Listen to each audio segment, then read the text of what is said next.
Hola, buenas noches, estimados, buenas tardes, estimados contertulios, Alén, lectores, auditores, todos muy buenas tardes, ojalá lo hayan pasado bien el fin de semana, otra edición de este programa de conversación. Lamentablemente parece que no van a poder, o sea, Sub tiene unos compromisos familiares y Paulo tal vez pueda alcanzar a llegar, pero lo más probable es que no, así es que vamos a tener una tertulia con Alén. La fanática femenina va a estar muy contenta, así es que vamos a conversar sobre un tema muy relevante, que es respecto de la FED, de los bancos centrales, de la actuación de los bancos centrales. Y si es que eso como introducción, no sé, ¿quieres saludar a la audiencia, Alem? ¿Cómo has estado? Sí, ¿Cómo por está tu madre? supuesto. Buenas tardes. Bien, bien. Afortunadamente ya reponiéndose milagros de la De la biónica, como ciencia, digo. Así de la que biónica. Es sí, complicado. prácticamente de las prótesis y todo, la verdad es que hacen milagros. Mm, Así que no, todo increíble bien, eso. todo bien. Ya sentimos un poco el cansancio previo a por fin relajarse en las vacaciones. Así que bueno, ahí empezando a cambiar un poco el switch. Así Qué que, bueno, yo pero, creo que pero, pero obviamente atento a todo lo entretenido que sigue ocurriendo, no tanto en el plano nacional como lo así dijiste, pero es. más bien en el plano internacional. Así es, hoy día va a ser un programa más corto la ausencia del roster del roster titular en el fondo, parte importante, la mitad de hecho. Así es que vamos a hablar, probablemente va a ser más dinámico y tal vez con las preguntas de los auditores en algún momento, un poco más dinámico con ellas. Yo estoy viendo el, el chat de Felices y Forrados Live. Luego ya también tal vez me voy a cambiar al FIF Live para ir viendo ahí los comentarios, aparte de los que salgan en la wincha de abajo, de la parte de abajo.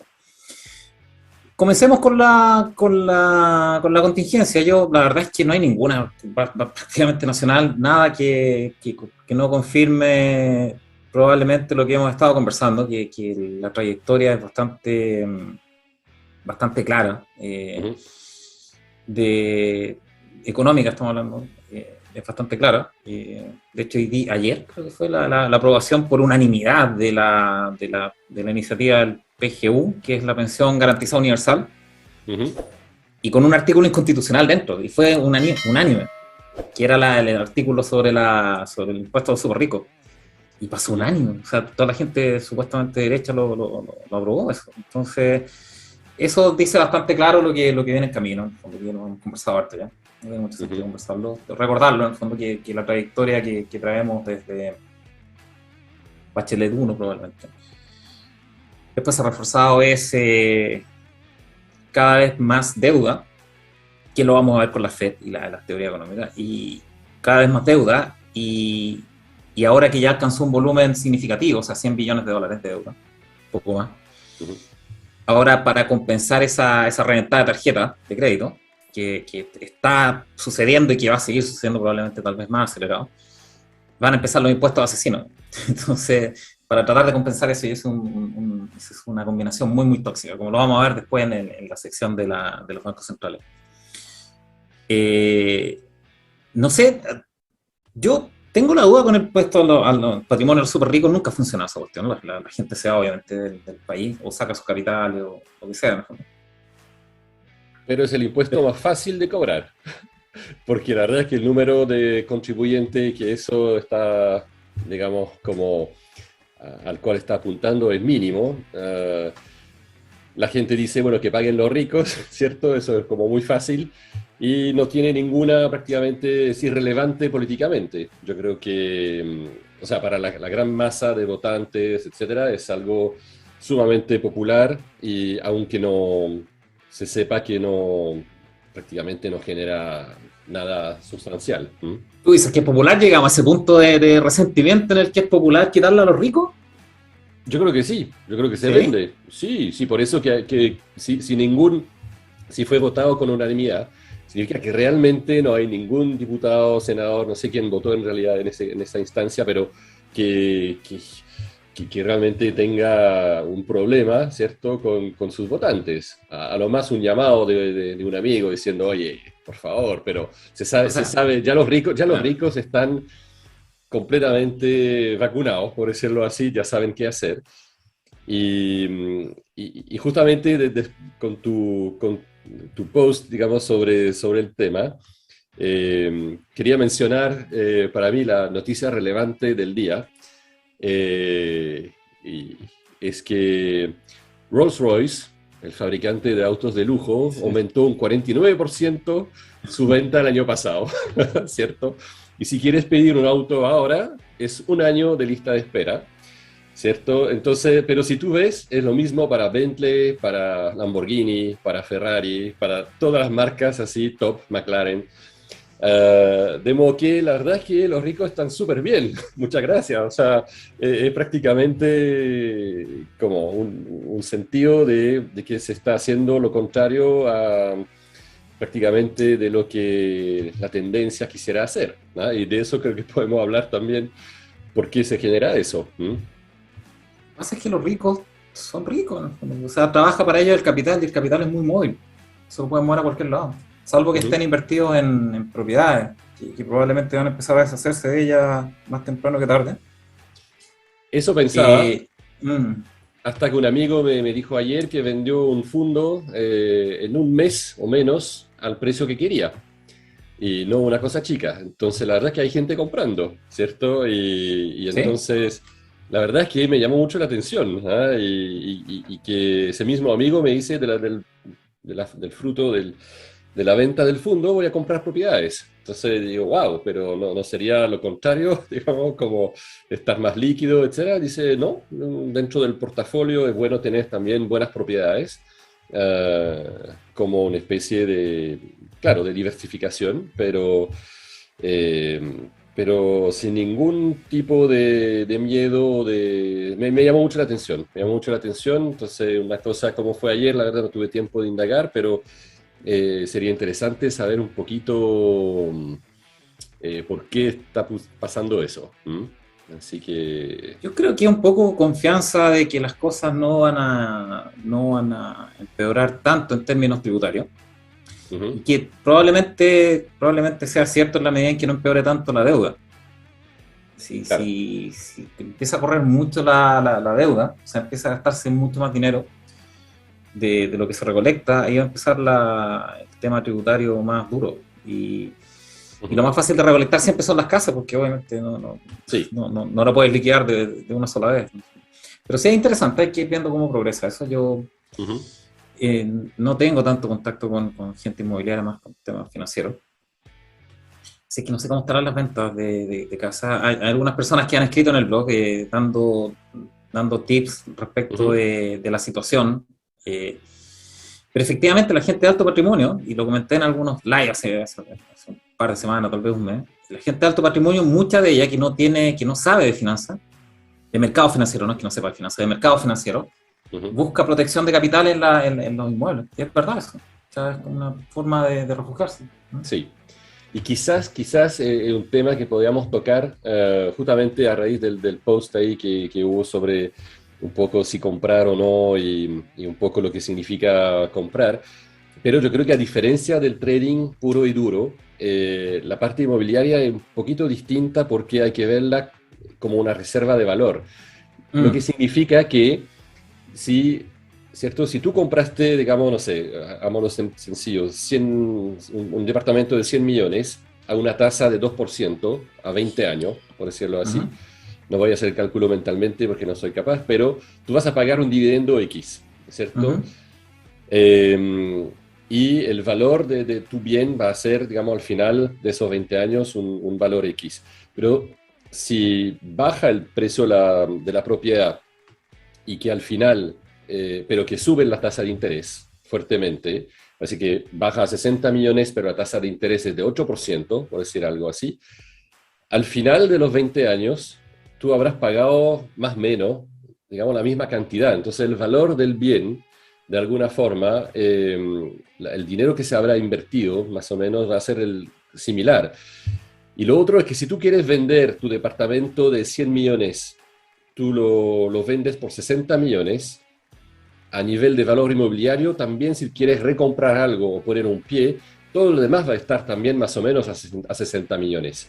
O sea, hay una Claro. especie de equilibrio a nivel nacional. Si uno lo ve a nivel internacional es más complicado porque hay tema de cambio de divisa, etcétera, que puede, y que también puede haber partes donde el mobiliario está súper alto, cuando en otras partes está más bajo.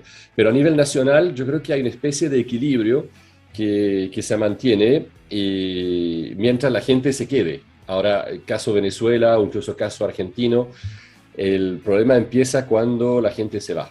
Y eso sí que es liquidación, que es totalmente distinto a seguir haciendo funcionar un mercado inmobiliario, ¿cierto? Donde el valor de un techo sigue siendo más o menos, no va a decir siempre el mismo, pero mantiene valor de bien, digamos, de una casa para 2 personas, 4 personas. Si, Eso es. ¿Mm? si tú te quedas, claro, si tú te quedas, si la compras para vivir, en el fondo, Sí, el valor de mercado va a ser irrelevante en el fondo para ti porque estás viviendo ahí. No claro. tiene mucho valor. El problema es cuando, por ejemplo, tienes, digamos, dos o tres casas, tu casa en la playa, que la pagas con arriendo, ¿cierto? Sí, eso sí. Y ya no tienes lucas para pagar eso. Ujú. Entonces tú, si eso es muy extendido, obviamente siempre sucede eso, hay periodos buenos y periodos malos en los que no puedes pagar viviendo, pero si eso se empieza a extender, si hay un periodo de recesión con altas tasas de desempleo, y la gente ya no puede pagar eso, Ujú. empiezan las liquidaciones. Y eso sí Exactamente. te puede, Sí, y ahí sí te puede pegar en el valor real, en el fondo. O sea, la deuda no disminuye, claro. la deuda jamás disminuye de valor, pero tu activo sí. Eso sí puede Sí, ser, sí, ahí sí puede provocarse, pero depende también de las condiciones generales del claro. mercado, ¿no? Sí. Claro, pero sí, efectivamente, si la compras para vivir y siempre vives ahí, que suba o baje, te da un poco lo mismo, ¿no? O sea, la Ujú. percepción de riqueza mayor o menor la tienes, pero en el fondo sigues viviendo ahí, ¿no? Disfrutas de los beneficios de la valorización, porque probablemente se valorice porque hay mejores accesos, mejores rutas, mejores Ujú. mall, qué sé yo, lo que sea. Claro. Pero efectivamente, el mercado inmobiliario es el más duro es el más duro de matar en el fondo, pero si se llega a morir, Claro. es un evento complejo, ¿sí? Porque está muy Claro. apalancado, significa que hay mucho dinero implicado Ujú. y una pérdida de capital sobre ese dinero es complicado, es complejo. Sí. Y con un enorme daño colateral, ¿ah? Que Sí. es un mercado que emplea muchísima gente Mm, para la construcción, para mantener la construcción, etcétera. Entonces, cuando se desploma el mercado inmobiliario, no hay construcción, no hay gente que quiere invertir, y ahí eso también provoca más cesantía todavía. La cesantía a nivel de la construcción puede ser muy fuerte también, porque emplea a mucha gente. Entonces, así es. pero también eso hace que cuando se desploma el mercado inmobiliario, efectivamente no hay construcción y entonces empieza la escasez de alguna forma. O sea, ya si la población sigue creciendo y obviamente no hay un éxodo, de nuevo como Venezuela, eh, ahí, bueno, hay una escasez también que se va produciendo de bienes, etc. Entonces, apenas si uno piensa que después de un tiempo la economía vuelve, esa escasez durante un tiempo es bastante beneficiosa para la gente que sí tiene una propiedad, porque ahí los precios van recuperándose más o menos rápido, en general, con la economía, con la economía. Ay, no sé, Pero todo eso, hay muchos los supuestos temas, ahí, hay muchos los temas, supuestos, porque mm, sí, que los temas inmobiliarios son demasiado, se llama apalancamiento en el fondo, que es demasiado dinero que trajiste al presente. Entonces, sí, cuando, sí, cuando, cuando hay una crisis inmobiliaria, es mucho el valor de capital que se borra del mapa. ujú, ¿Sí? sí, Y eso obviamente genera mucho daño en términos de patrimonio, pero también mucho daño en la confianza de volver a invertir.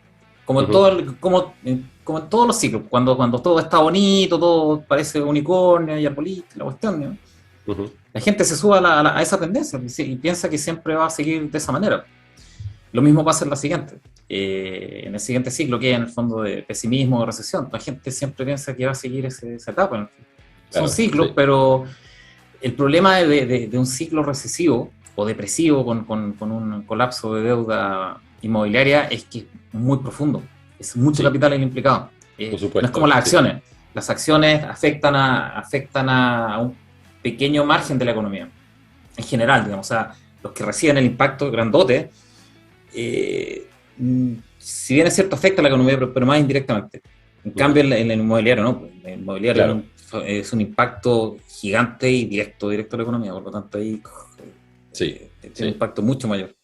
claro. Pero, pero efectivamente es parte relevante del patrimonio de los súper ricos. Los inmuebles. Dos cosas importantes de los patrimonios de los súper ricos tienen en cartera. Los inmuebles, cosas inmobiliarias, terrenos, etcétera, etcétera. Y probablemente participaciones de subempresas. Los Mm, ricos son ricos porque la mayoría, los empresarios, no estoy hablando de deportistas, ese tipo de cosas, pero la enorme mayoría que invierte.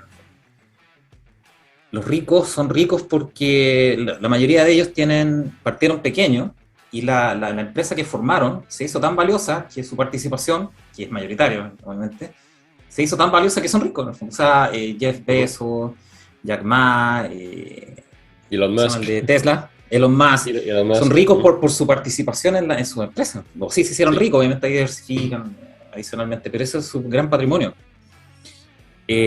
Por lo tanto, las dos grandes cosas que forman el patrimonio típicamente de los ricos son inmuebles, bienes inmuebles y participación de empresas, donde ellos son controladores o participantes potentes.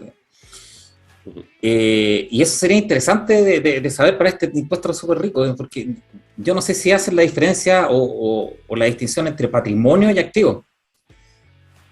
No lo sé ahí, no sé si Claro, tienen claro ese concepto, digamos, porque si tú le pones impuesto al patrimonio, estás cobrando un impuesto dos veces.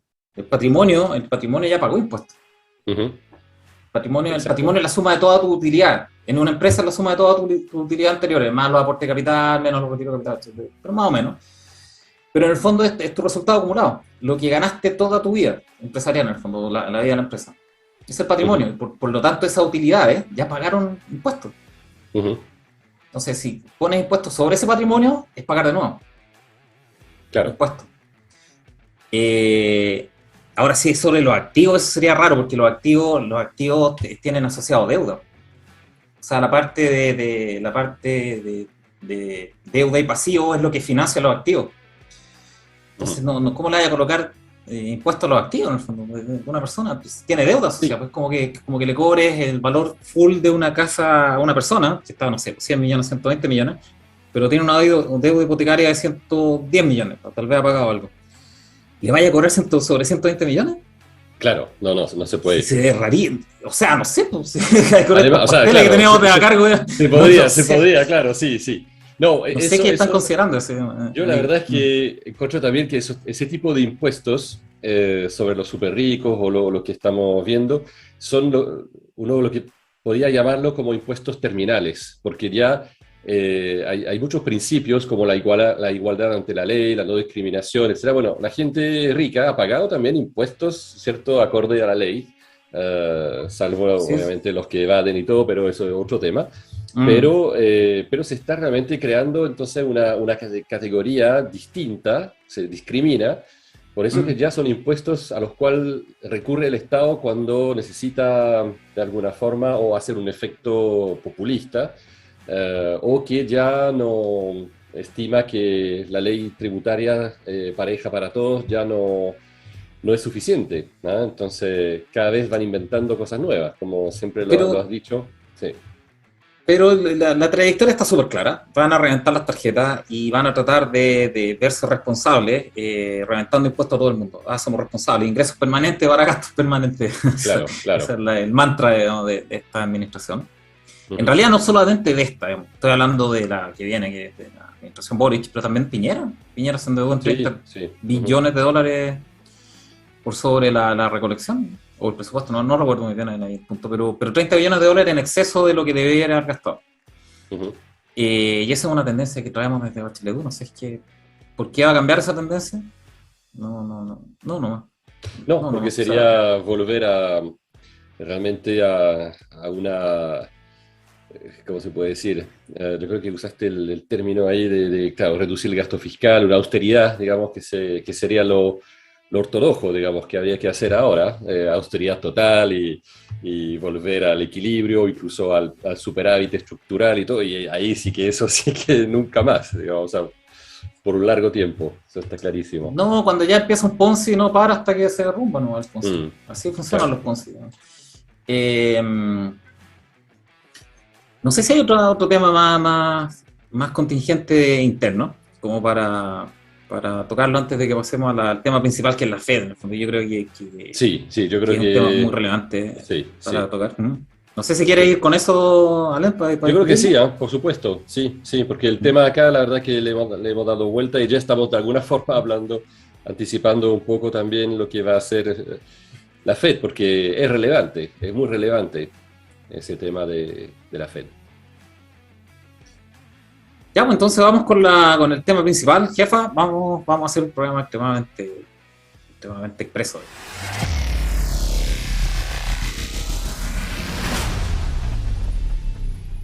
Vamos con el tema de la Fed. Oye, probablemente es el tema más relevante en términos económicos y financieros del mundo en estos momentos. Eh, el tratamiento que tienen los bancos centrales sobre las economías y sobre las finanzas de los distintos países y cómo han enfrentado o cómo pretenden enfrentar los mega desbalances económicos que tenemos hoy día en términos de inflación, de cadenas de abastecimiento, etcétera, etcétera. Y es importante entender qué son los bancos centrales, qué es la Fed y cuáles son las herramientas que tienen, porque finalmente están tirándole, endilgándole cosas que son ridículas, como combatir el cambio climático. Tipo, Mm. pues, subir o bajar tasas de interés, ¿no? O sea, es lo único que pueden hacer. El resto es indirecto. Entonces, aparte, adicional a algunas iniciativas que he visto para la convención, respecto al Banco Central que se autónomo. Ujú. Yo creo que lo hemos discutido antes, pero rápidamente, la Fed, que es el Banco Central moderno en esencia, por esencia, todos los bancos centrales modernos han copiado la Fed, su diseño, salvo el tema federal. El diseño original del Banco Central, de la Fed, era un banco de bancos, o un banco para bancos, para que rescatara a los bancos. ¿Por qué? Porque el principal problema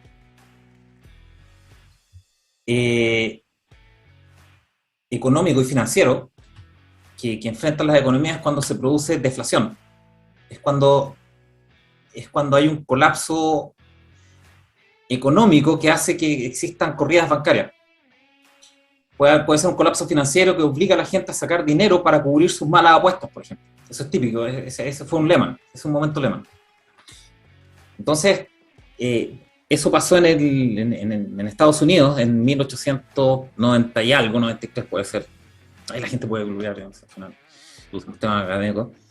Y la siguiente fue en 1907. Con el terremoto de San Francisco hubo un gran desbalance en Estados Unidos de flujo, y eso provocó un pánico financiero en Wall Street. ¿No?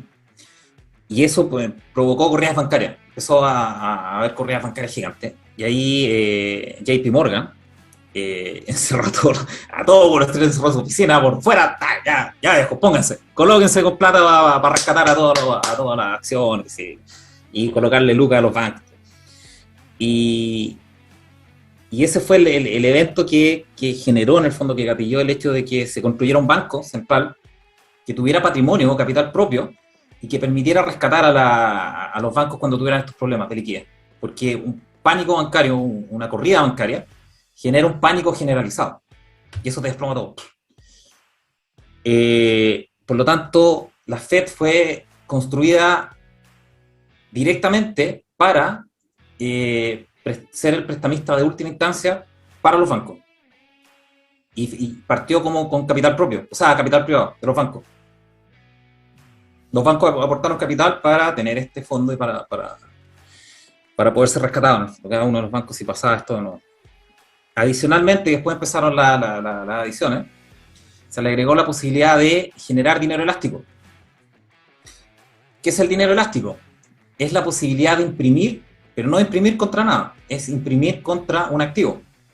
O sea, se le dio la posibilidad, para apoyar la economía también, se le dio la posibilidad a la Fed de poder comprar activos típicamente bonos corporativos o bancarios, corporativos en general, para que cuando existieran estos periodos de bajísima liquidez, o sea que los bancos no le prestan a nadie porque no confían en nadie, en el fondo está trancada la cuestión, este Banco Central o la Fed comprara bonos para que se pudieran financiar las distintas empresas, ¿no? Y se pudiera mover de nuevo la economía. Entonces, con estos dos drafts, en el fondo, de la Fed, se le agregó adicionalmente después también el hecho de que pudiera controlar las tasas de interés en distintas ramas, en distintas regiones. ¿Por qué? Porque vieron que el flujo desde San Francisco a Nueva York con el terremoto provocó el pánico de Nueva York a San Francisco. El flujo de salida por los seguros, se fue completo. Y eso provocó el pánico. Entonces, ok, vamos a diferenciar tasas, la posibilidad de que tengan tasas. Ese fue el origen de la Fed. Y ese realmente es la misión original de un banco central, ser el prestamista de última instancia y apoyar con liquidez y con el dinero elástico a la economía privada cuando exista esta restricción de dinero, de capital circulante. Después vinieron las teorías económicas que nos rigen a todos, las teorías económicas financieras con las que se mueven los bancos centrales. La principal, o las principales son keynesianismo y monetarismo, que no son iguales, pero son parecidas, para un poco entender de qué se trata lo que hacen los bancos centrales, o lo que intentan hacer. ¿Hasta aquí vamos bien? ¿Hay alguna pregunta de los lectores y auditores? No. Un comentario para leer, no sé, un enojo. ¿Alen? No, súper bien. Yo creo que hay que entender bien los fundamentos de cómo funciona el Banco Central, de todas maneras, sí. Ya. Levap dice que los bancos deberían quebrar nomás. Imagínate que el Banco de Chile quiebre, con todos los depósitos que están adentro, y que se vayan todos los depósitos. Imagina el pánico financiero eso. Uh-huh. No. Fue un tema en el año 82, 1982 en Chile, ¿cierto? Y claro, sí. No, si quiebra un banco del estilo, en realidad cualquiera, pero uno de envergadura, deja la crema. O sea, hay un efecto pánico dominó. inmediato. Sí, inmediato sí, el pánico. Sí.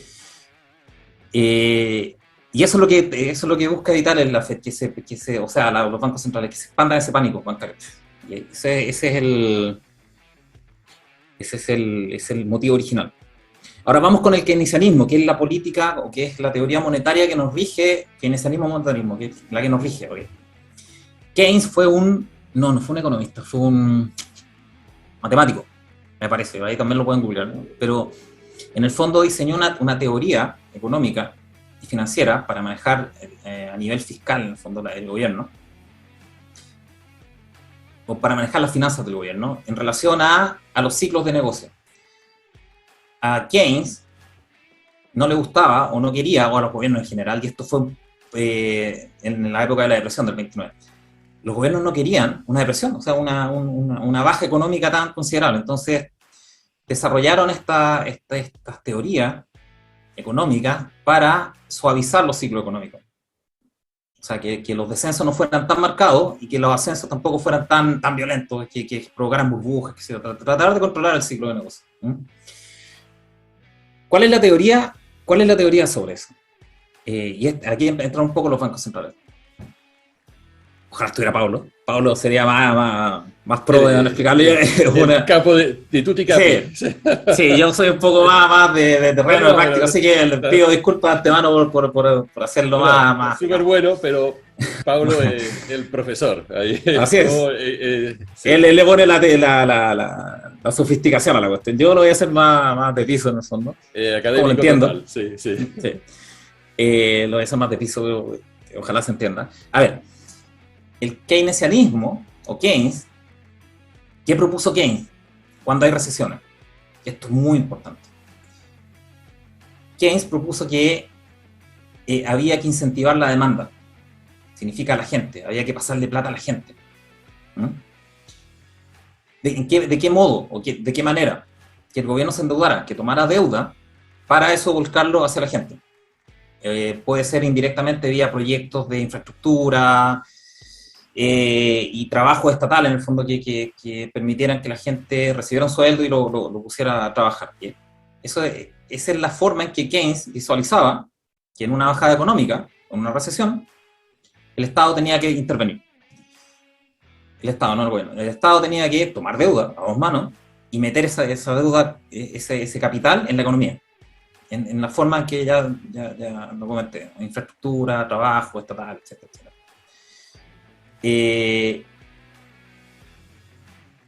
Adicionalmente, y eso es una adición con las tasas, el Banco Central puede intervenir bajando las tasas de interés. ¿Por qué? Porque se entiende que se hace más atractivo para la gente tomar crédito. El capital se expande con el crédito. O sea, el dinero se expande cuando la gente toma un crédito. Se crea dinero apalancado, de hecho, de los bancos. O sea, así se llama. Cuando tú vas a pedir un crédito, se crea dinero.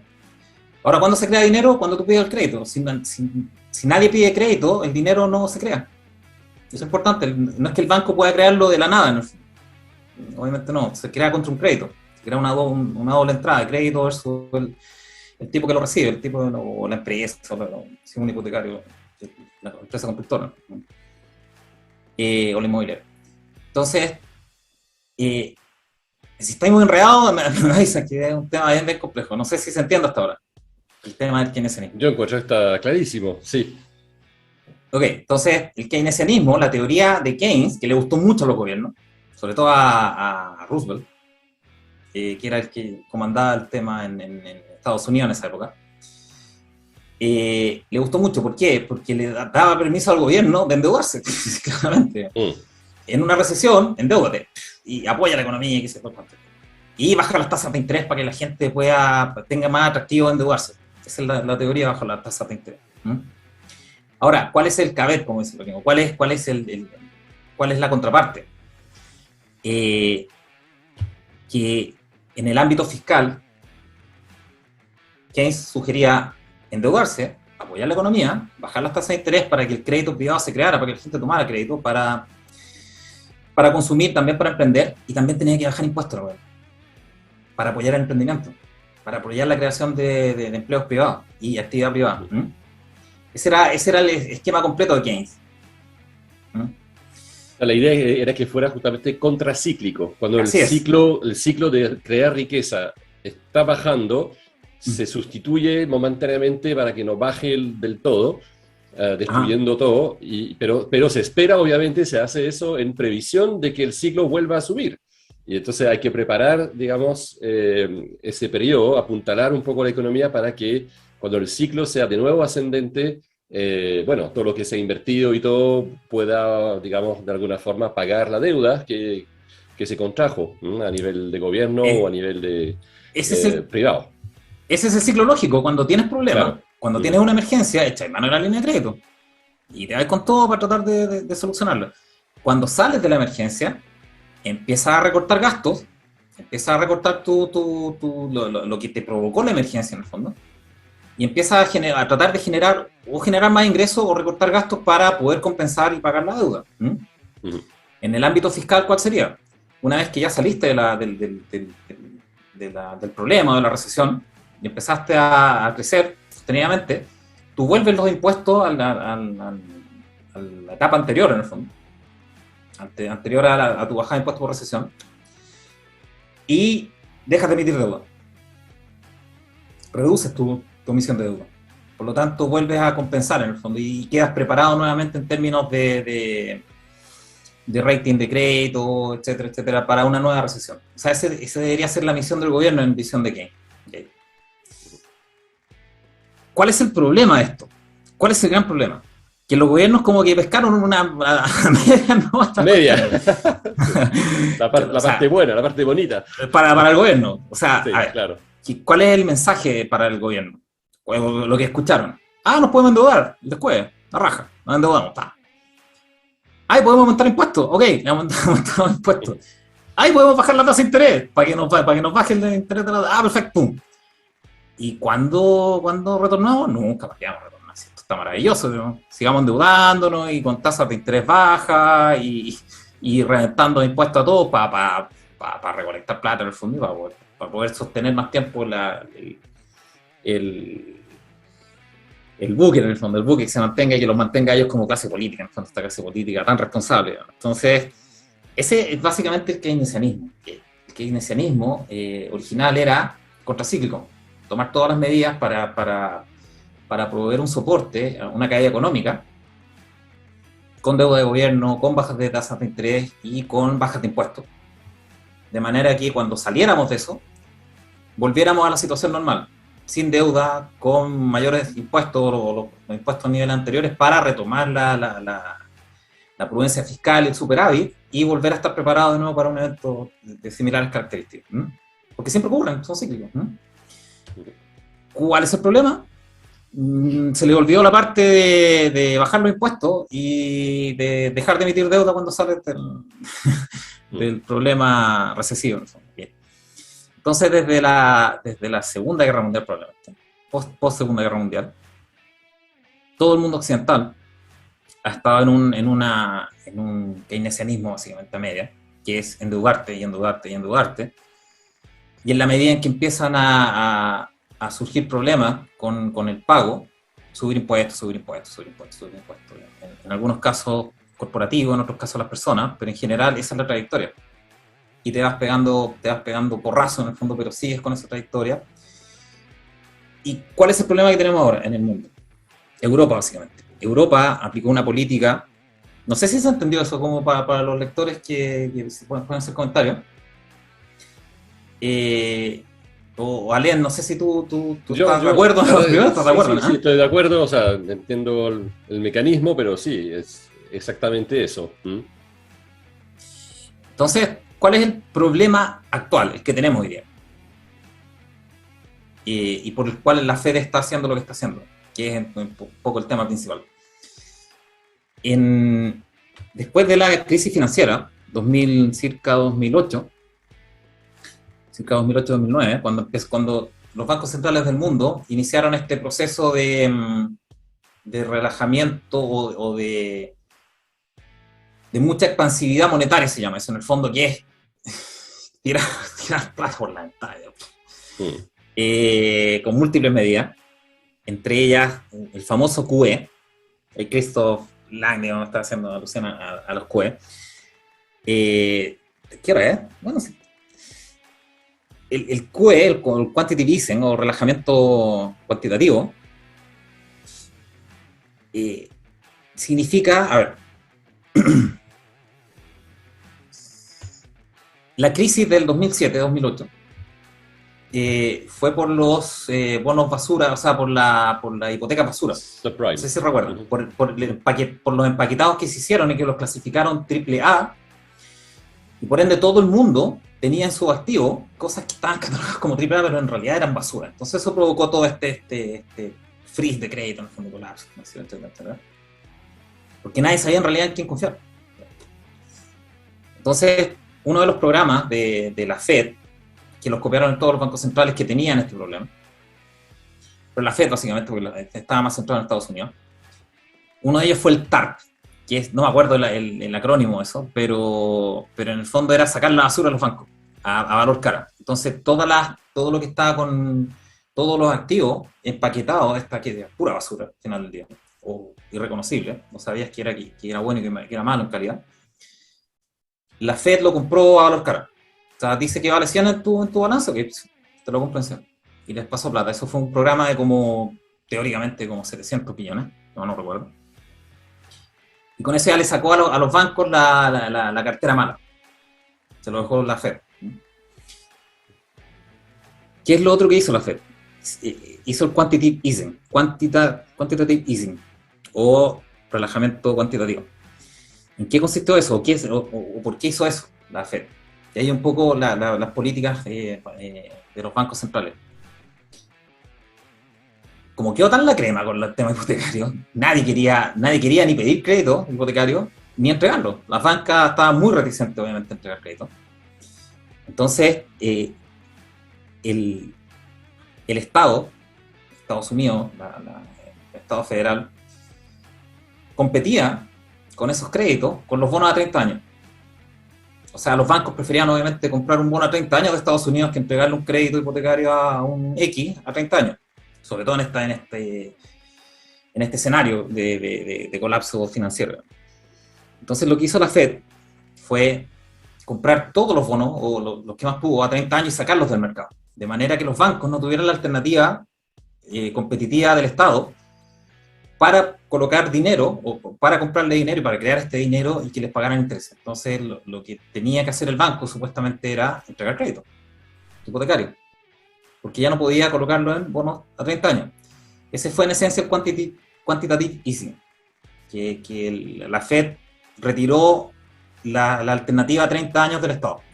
Solamente dejó la alternativa de mercado, que son los hipotecarios, a 30 años, para que los bancos pudieran entregar. No sé si se entiende eso. ¿Sí? Está clarito, sí. Ya, entonces, como incentivo, es algo muy indirecto. No es que fuese directamente a intervenir los bancos y les dijera, ¿sabes qué más? Tenéis que entregar crédito, como lo hizo aquí el Banco Central, por ejemplo. El Banco Central fue muy directo con el programa de crédito respaldado, ¿no? Del año pasado. Fue muy directo. O sea, yo te paso plata en la medida en que tú prestes plata. Si no me demuestras que prestas plata, yo no te paso plata. Sí, así es simple, digamos. Entonces, fue muy directo. Fue muy diferente a la gente, ¿no? ¿Sí? Ok, entonces estamos en la crisis de financiera. Se me conectó se me conectaron los audífonos. ¿Se escucha? Sí, sí, súper bien. A ver. Ya, entonces estamos en la crisis financiera. Que tomó la Fed, que es el Banco Central de Estados Unidos, para tratar de incentivar, que aparte de bajar las tasas. Aparte de todo lo que comenté anteriormente, que es monetario, son manejos monetarios. Y aparte de eso, bajó las tasas, para incentivar obviamente también el crédito, que se reactivara la economía. Eso fue la Fed de Estados Unidos. ¿Cuál es el otro bloque grandote? China es como medio nebuloso. El otro bloque grande es Europa. Y Europa tuvo un problema, aparte del 2007, que fue un problema mundial, ¿no? Obviamente asociado a la finanza, tuvo el problema de la deuda. De Grecia particularmente, pero que expandió todo el bloque. Que estuvo a punto de provocar un colapso de la deuda europea. Ahí es cuando Draghi dijo, whatever it takes. Famosísimo. Sí, sí, sí. ¿Y qué es el whatever it takes? Irse a negativo en las tasas de interés. O sea, no solamente bajarlas para incentivar la demanda, llevarlas a negativas. O sea, que te pagan por pedir prestado. Ahora, ¿cuál es el problema de eso? Que liquidáis a los ahorrantes, a los inversionistas. No le das una alternativa a los inversionistas de un ahorro seguro, por decirlo de alguna manera. ¿Cuál es el otro problema? Que incentivaste el aumento de deuda en Europa. O sea, obviamente si te cuesta cero endeudarte para los estados cercanos a ellos, en algunos casos negativos, tomaron deuda a dos manos. Se endeudaron muchísimo más de lo que estaban en la crisis financiera. Y llegaron a niveles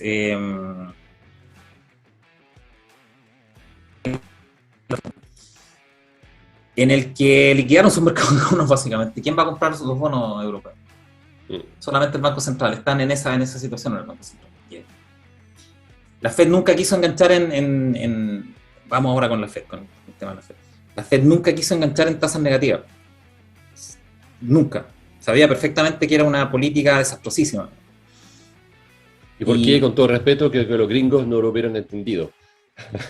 Es muy difícil. ¿Cómo? Yo creo que con todo respeto los gringos tampoco lo hubieran entendido.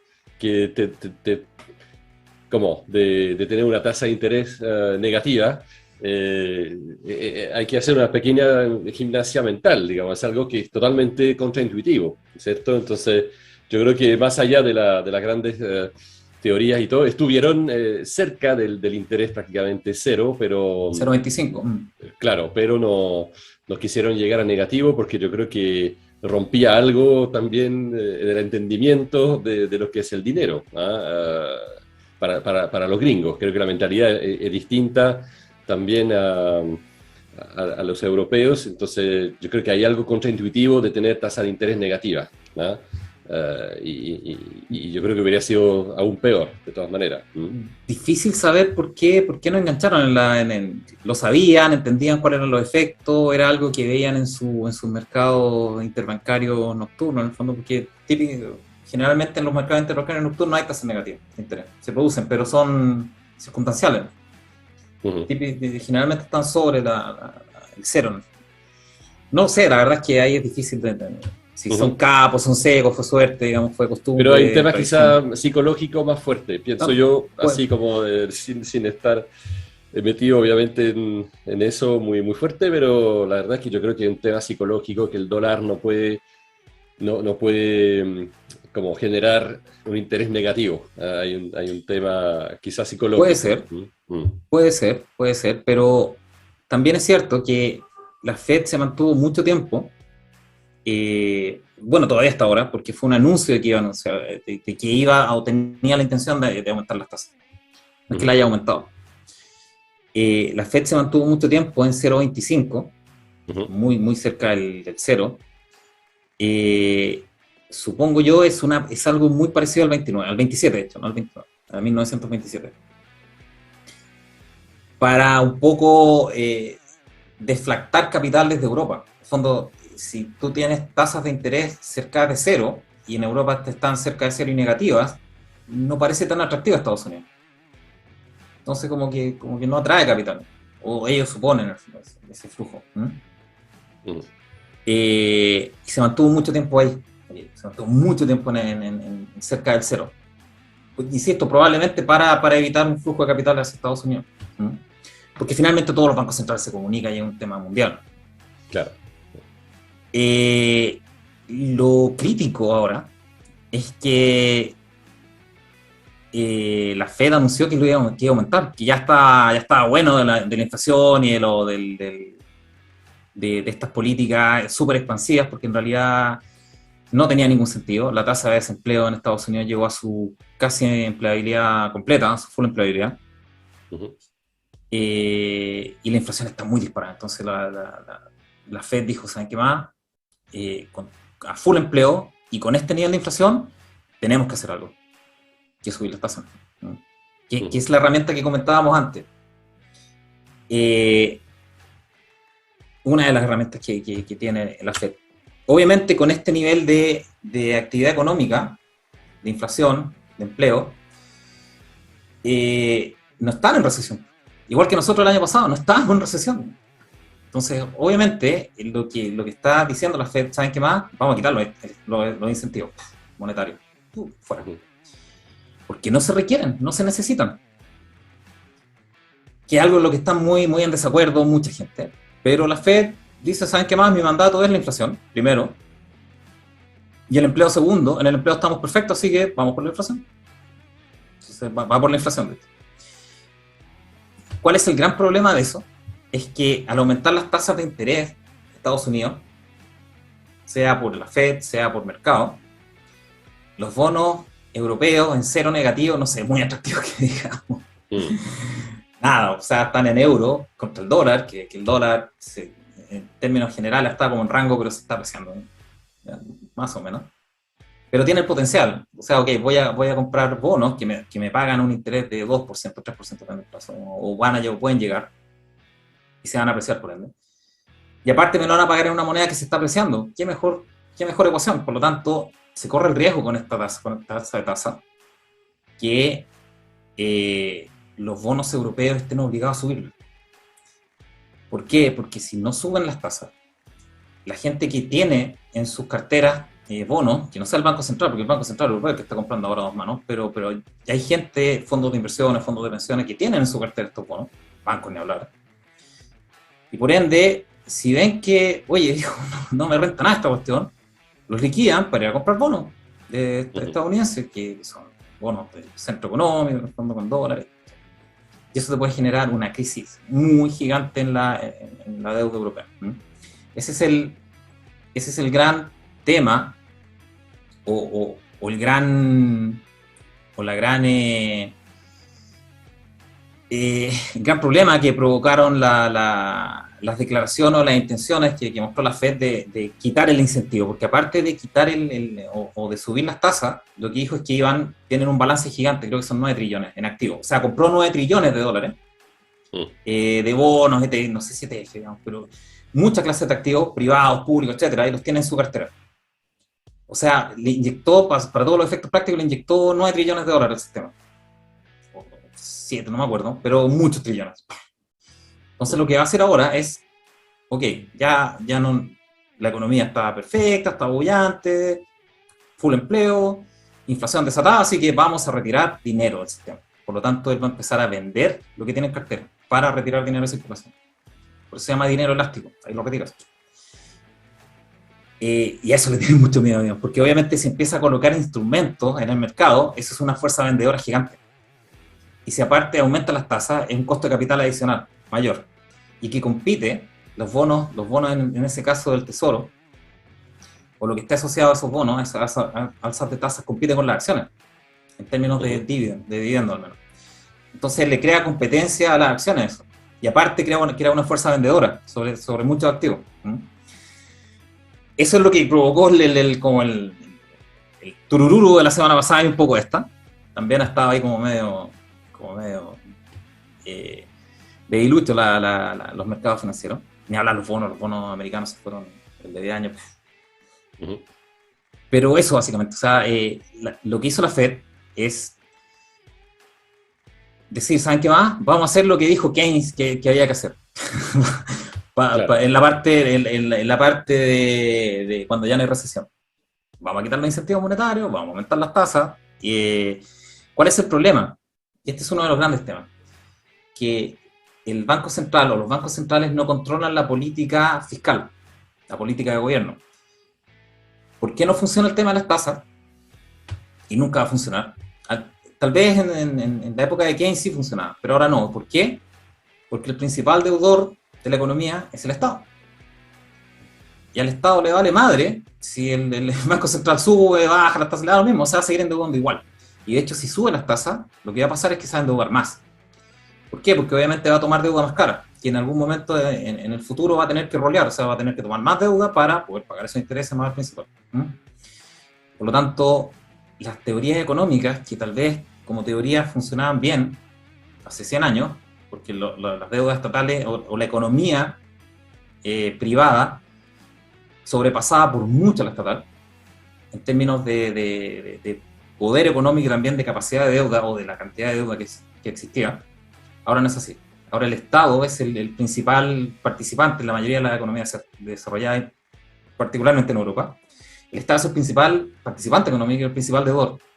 Por lo tanto, que suba, o baje las tasas del Banco Central no va a hacer que el Estado se endeude menos. Ese es el gran problema que tenemos ahora. Es como subir el precio del alcohol, no hace que la gente consuma menos tampoco. Tal cual, exactamente. Sí. Cuando empezaste un Ponzi, empezaste con un vicio, no claro. Lo vas a cortar subiendo el precio. ¿Sí? Y ese es exactamente el problema que tenemos como economía mundial. Que la teoría keynesiana, o de tasas de interés, o de estimular la demanda, o desincentivar la demanda cuando está muy recalentada la economía, solo funciona para la economía, o teóricamente solo funcionaría para la economía privada. Pero el principal actor económico hoy día es el Estado. Ahora, el Estado no le hace ni cosquilla a las tasas de interés. Claro, yo creo que para complementar quizá algunas ideas, me parece interesante, digamos, decir un par de cosas. Es que, si bien la teoría keynesiana ha funcionado y puede seguir funcionando, yo creo que el problema, de nuevo, son las distorsiones que hay, ¿cierto? Y una gran distorsión es que la gente que está más cercana a la Fed, para decir, los grandes bancos, los grandes fondos de inversión, las grandes compañías que pueden recibir el dinero muy barato, han distorsionado eso, sí, claro. Justamente diciendo que en lugar de ir a prestar a la gente como lo dijiste, aquí en Chile era contrapréstamo a la gente, pero en Estados Unidos no, fue dar directamente dinero a los grandes bancos, a los grandes fondos.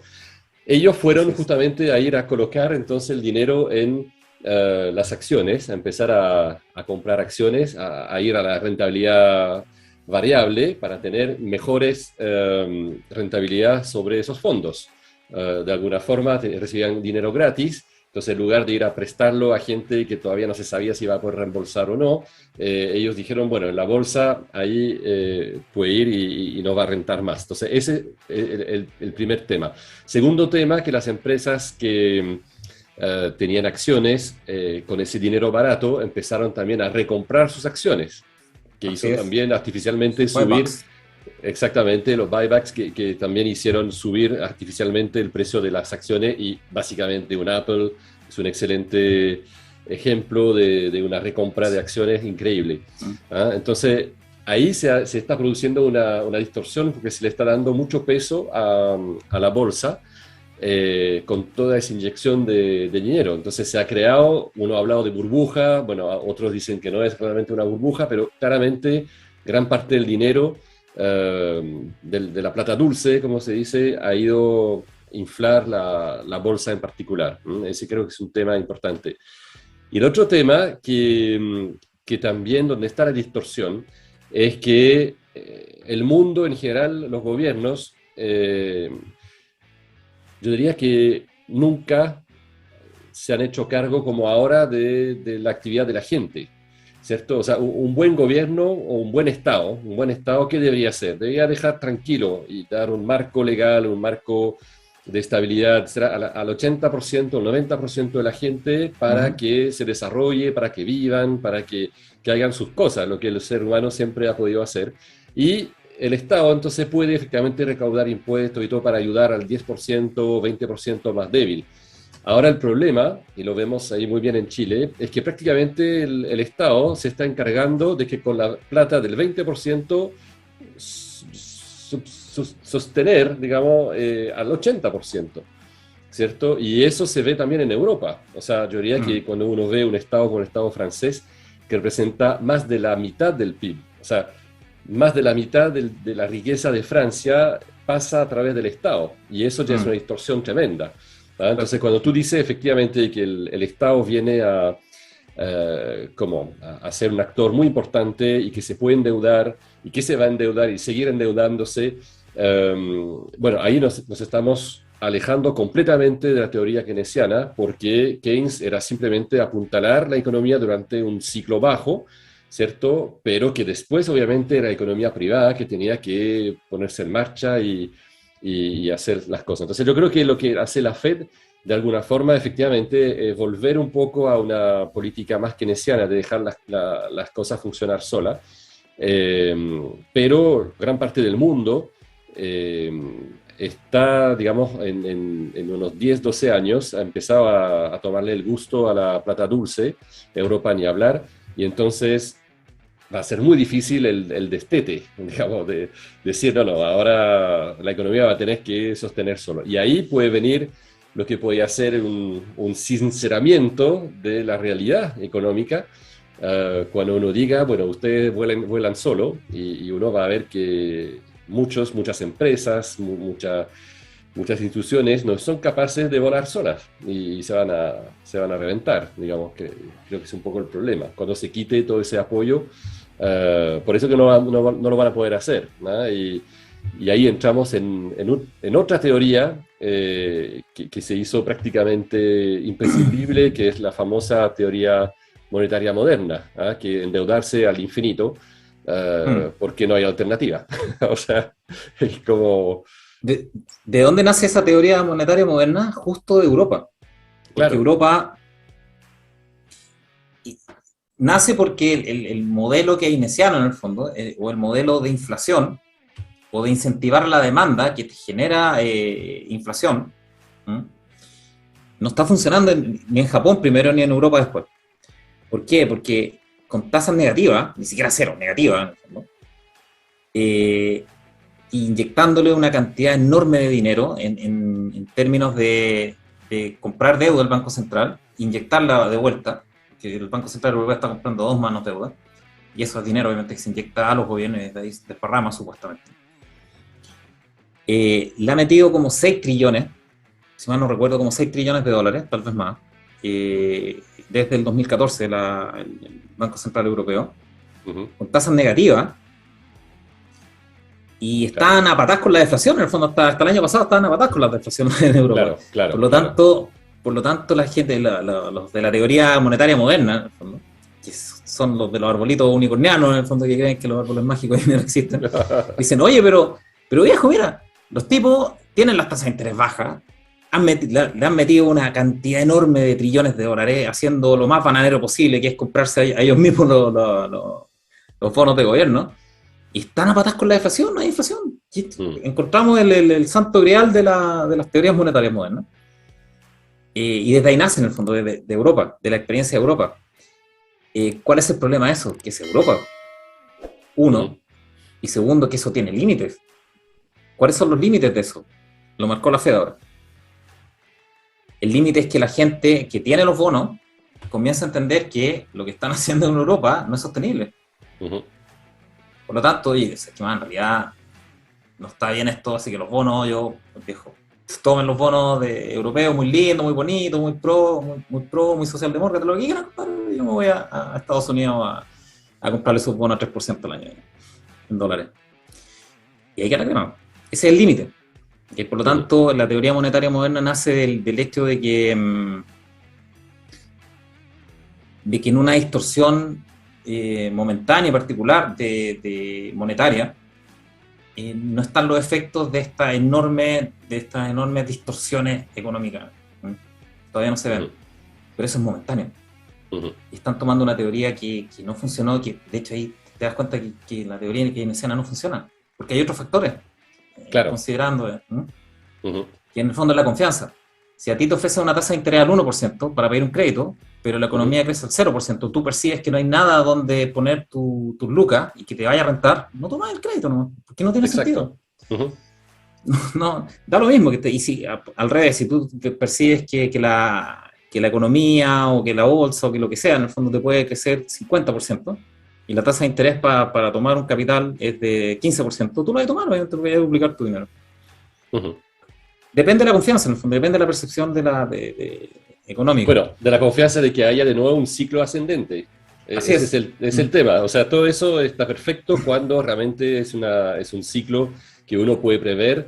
Y yo creo que antes, en realidad, se veía con bastante frecuencia, que incluso acá en Chile, donde hemos vivido varias crisis, y es curioso como cuando empezaba una crisis, mucha gente en el ámbito inmobiliario, que conozco un poco, digamos, de edificios, etc., compraba terrenos y empezaba a hacer proyectos, porque ese proyecto, que yo empezaba el año 1, lo iba a poder vender el año 3 o 4, ¿cierto? El tiempo de hacer el proyecto, tiempo de construir, tiempo de habilitar y vender. Entonces, si empezaba una crisis, pero que yo sabía que el final del túnel era en 3 o 4 años más, hay gente que se anticipaba, invertía efectivamente en el ciclo bajo para estar listo a la salida del ciclo bajo y estar con un producto a la venta. Y eso es lo que precisamente nos está viendo ahora, que hay como no hay un horizonte político, hablo de Chile obviamente, no se está viendo el mismo empuje en la confianza en un ciclo ascendente a futuro. Cosa que en Estados Unidos es un poco lo contrario, porque se ve que la economía está funcionando y mal que mal ya algunos están soñando con Trump 2024. O sea, parece una estupidez, pero dicen, bueno, Biden va a tener su ciclo, no lo está haciendo tan bien y la gente se va a cansar, y ya están diciendo, bueno, si bastaría que Trump u otra figura, no sé quién, digamos, más o menos fuerte, fuera digamos, diera la perspectiva de un ciclo más fuerte ascendente, y bueno, y ahí todo de nuevo parte muy fuerte. Yo creo que ese es un tema de expectativa, de alguna forma. Así es, así es. y pueden ser expectativas buenas te alientan el ciclo económico solo por la expectativa o la confianza, llamémoslo de esa manera, o pueden ser expectativas muy malas que te acentúan en el fondo la caída, que la gente empieza a hoarding, se llama eso, que ahorrar y salvar y poner a los costados del dinero. Claro. Y ese es un poco el factor que yo creo que le falta a estas teorías, el factor humano, llamémoslo de esa manera. No es, claro. No es como el artículo de Le Monde Inversiones, que lo comparaba a una dieta en el fondo. Claro.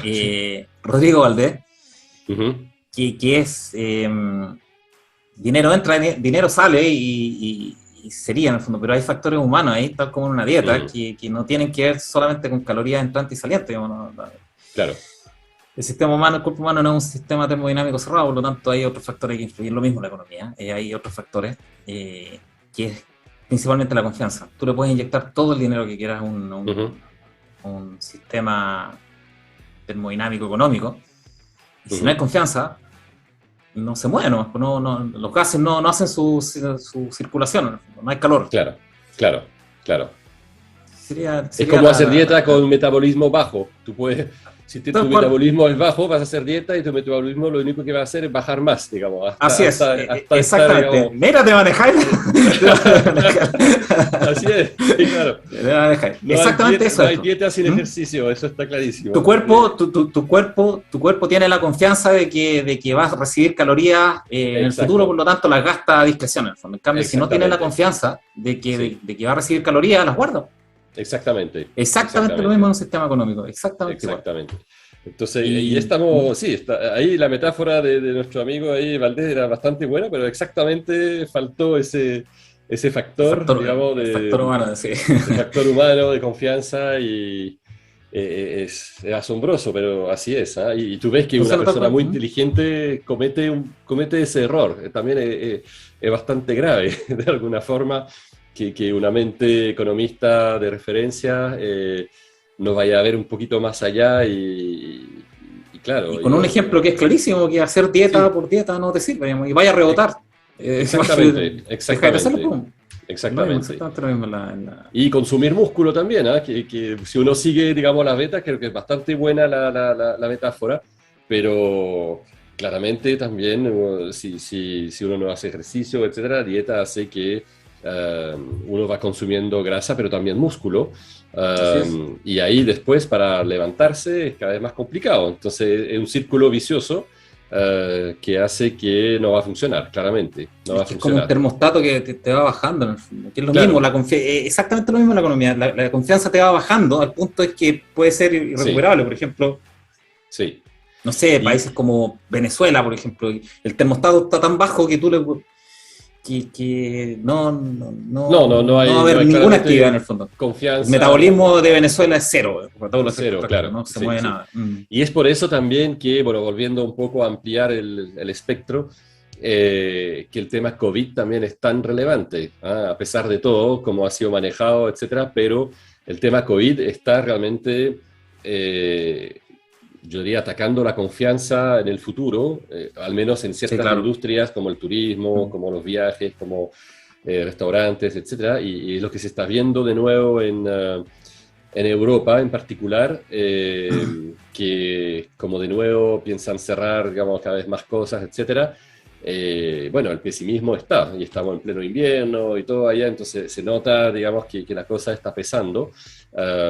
Entonces es bastante complejo ese factor también pandémico, que es de un peso adicional contra el ciclo ascendente que todos esperamos. Imagínate la gente del turismo, ¿tendrá alguna ganas de invertir? ¿Algo? Súper difícil. Y la cultura también ha sido súper golpeada, digamos, restaurantes, todas esas cosas, es súper fuerte. Entonces ahí estamos, digamos, o sea, el mundo puede ir perdiendo realmente unos sectores así que eran sectores relevantes de la economía y se están empezando a perder un poco. Y así que la pandemia también es un tema de confianza, muy fuerte. Ahora, ¿cómo nos pega a nosotros la FED? Ok, la FED lo que está haciendo es hacer lo que dijo Keynes hace como 100 años, o menos, que es elevar las tasas y quitar el incentivo y quitar dinero de circulación. Son las dos herramientas. Las dos herramientas que tiene la Fed y que la está ocupando íntegra. Piensa ocuparla. Subir las tasas, sacar el dinero. Colocando activos de nuevo en la economía. ¿Cómo nos pega eso a nosotros? Y finalmente nos interesa lo que nos pasa a nosotros, ¿no? El Banco Central chileno ha sido muy activo en empatarse en el fondo.